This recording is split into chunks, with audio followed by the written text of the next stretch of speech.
अलैकुम। मौसम बहुत खराब है, 10-11 टैंपरेचर है।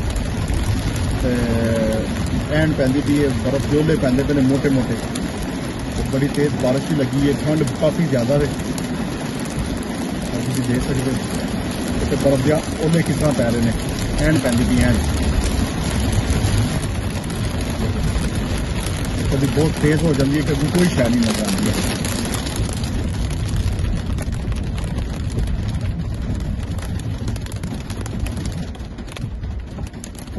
कभी कभी ये थोड़ी आस्था हो गई है, हम फिर एक झटका लाएगी, फिर ज़्यादा तेज़ हो जाएगी, बहुत तेज़ हो जाएगी, फिर आस्था होगी, फिर बहुत तेज़ हो जाएगी।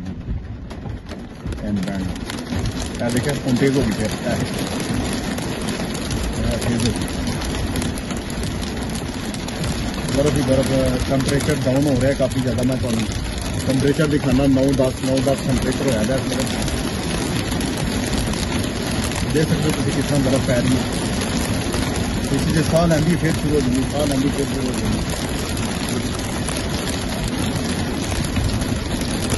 अंदर भी पानी काफ़ी फ्लोन आता है।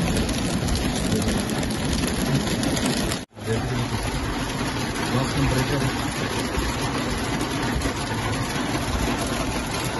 टाइम देखो 1:08 हो